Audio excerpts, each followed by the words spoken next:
Hello, my sweeties. I am back from the hospital. I'm back from rehab. I'm back home. I've been back home for 2 or 3 weeks, I think. I'm having nurses show up and occupational therapists and physical therapists showing up and keeping me quite busy. Now, this is one of the things that I wanted to talk about quite a while ago, which, because the battery was dead, I couldn't get to. But I'll cover it now. And it's something that Brooke on her channel has. She has a white one of these. I have, as you can see, I have a black one, and it's basically, hear that? That means that this is not tight or whatever. You can see that I've got a oxygen absorber in there. I've had this. It's the chocolate milk that I think I rehydrated a little while ago, before my fall, and you just hit the top thing there, and you see that it goes off, and it goes for about, well, it goes for a minute. If you think that it's going to be that it's done, like if you have lots of stuff, lots of volume in your jar, and you think that okay, it's done sooner, you can, at 30 seconds you can turn it off. At least that's what was told to me. I've only done that the first couple of times. Since then, I've just said I'll let it go for the full minute. And because when it says that it's done, then it's done. Now I mentioned that the battery was dead, and I completely forgot how to recharge the battery. Or I thought I had to put in new batteries or something. Yeah, that's how stupid I was at the time. There you go, and it says it's 99% still charged, and there you go. The clicking is done. It's all been reset, and the thing is great.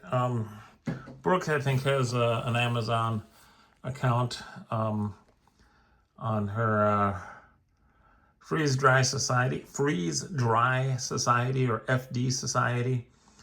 I should have it on my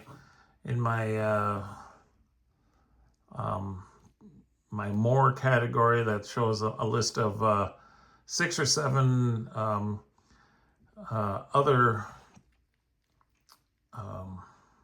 people that do videos, influencers. That's the word I was looking for. As you notice, I don't stop and re-record and say, oh wait, I need to edit out my uhs and ums and my whatever. Anyway, this is a regular size thing here. There's a way then to do a really large size here. I've never used the really large size, but that's how I realized by looking for it that there wasn't a place I could put batteries in. That here's my little port here, and I was looking high and low, and I couldn't find the charger for that. So I was like, oh my gosh, I'm not gonna ever be able to ever use this. Well, then I was at Walmart, and I was looking for humidifiers, and I came across this thing called a cool mist humidifier, which I thought, well, okay, that's an interesting idea. You put some water in there and you turn it on, and it shoots up a cool mist, and whatever, and you can even put in like a lavender or a different fruity flavors, whatever that are smells, whatever. I actually used just my regular water, my splash water that is either a berry or an acai grape flavoring. And I just pour the bottle in here and let it go. And then you turn it on, and there you go. There's a little mist coming out, shooting out. Problem that I realized, and I don't know if you can see it here or not, is that it shoots up and then it's cold or cool mist, so it comes down. It comes down, and it's like, well, wait a minute, how is that going to help me out? And I bet you that is why the shelf was full of these things, and there wasn't any hot humidifiers, because heat would rise and help in a room.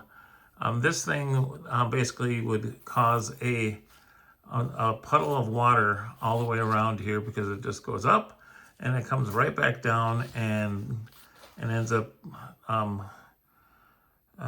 putting water everywhere. Otherwise, it works great. I mean, I just have to remember that when I use it, I have to put it up someplace high up, so that when the water comes back, when the vapor comes back down, it's actually vaporizing. Sounds like a Star Trek thing. Vaporize, shoot them, Scotty, vaporize them. That the vapor comes back down and helps out the nasal passages or whatever you're trying to do. And see that it changes pretty colors along the way. Anyway, turn that off. I think I did it. No, yep, there, I turned it off, and I'm good for a while. Oh, I see it. I changed there. Now it's off. It's two different settings. Either you have it continuously going or intermittently going, which is what I accidentally set it to. The hitting the button the second time turns it all the way off again. Well, lo and behold, something I came across, which I thought was really nifty and neat, was that this thing came with this charge cord. And I thought, well, okay, so you stick this side in here, and you stick the other side into a regular USB port. I thought, well, wait a minute. What about this thing? And sure enough, I could stick this in here somewhere. If I can get it in, there we go. Get it in there and stick this into the regular USB port on the other side, which is basically what I have on my, oops, don't want to throw things on the floor here, which is what I have on my tower from my first video. That I have all these little USB ports, and I can then charge up this thing, and that's what I did do. So that was interesting, because I was searching high and low for the charging cable for this, and I couldn't find it, and I was sad. Well, now I'm happy, because even though I've got this thing, which I probably am not going to use, I will only use when it is really dry in the room, which, like, this room tends to be really dry, but this is my freeze drying room, so I want it to be really dry. And when my bedroom is really dry, I can turn this on, put it up someplace high, and it'll moisten the room, the vapors. And I've got now I've got a charging cable for this and for this, and I'm very happy. Now then, on to the things that have happened in the last few weeks. The hospital had taken these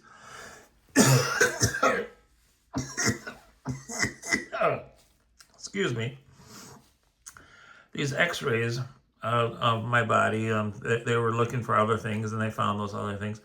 Along the way, they found a couple little I want to call them like little like little rabbit ears, whatever. They're little things that were sticking out of someplace from my lymph nodes in my back. And they took a biopsy, and they sent it off to, I think, Idaho or someplace to confirm that I have lymphoma, non-Hodgkin's lymphoma, and I will be starting chemical therapy, or what most people call chemotherapy. Well, it's chemical. It's a chemical therapy. Because when people say chemotherapy, they automatically think of radiation. It's like, yeah, well, there is radiation involved in the like yesterday I was injected with some dye in my arm, actually over here, I think it was. No, actually it was on the back of my hand. Some dye in there, and it went through my whole system, and they then put me on a PET scan. It's a big donut, just like the CT scans use, only it's the surrounding mechanical stuff is a little but intense than a CT scan. The two scans do two different things, but they're both done the same way. Anyway, I found out. So I just got done with my doctor, and sure enough, I've got like this big long line along. I think it would be it'd be my left side, so it'd be like coming from my heart down to my spleen, or down to my I don't know, someplace. My kidneys are fine, my bladder is fine, but this is an area that has lymphoma in it, and I'll be starting chemical therapy, so I don't know how often I'll be on. I should have lots of time to do it, but I don't know that I will feel very well. If you have a chance to watch Party of Five, season 4, around I think episode 16 or something, Charlie, the oldest one, he's actually has a Hodgkin's lymphoma. I have the non-Hodgkin's, and he goes through radiation therapy, but they talk about all the side effects, and one of the side effects I'm not looking forward to is I might end up having little polyps or little sores in my throat, or making it hard to swallow and such. It's like, and I'll be my immune system will drop in its intensity, and I'll probably be more susceptible to getting colds and flus and pneumonia in particular. But watching those 3 or 4 episodes of that season, which I just happened to be watching, and that really kind of explains how the procedure goes, even though that's with radiation and I'm doing the chemical side, the chemo side. That's where I'm at. Anyway, so I've had a couple of I've shown what this does and how it basically works. And that if you want one, go to Freeze Dry Society's web page, their Amazon page, and order one from there. I believe it's there. This thing here, like I said, I bought from Walmart. If you want one, you can go to Walmart. I'm sure they've got, when I bought this one, they had like 20 of these on the shelf, and it was only these. They didn't have any warm humidifiers or any other cold ones at all.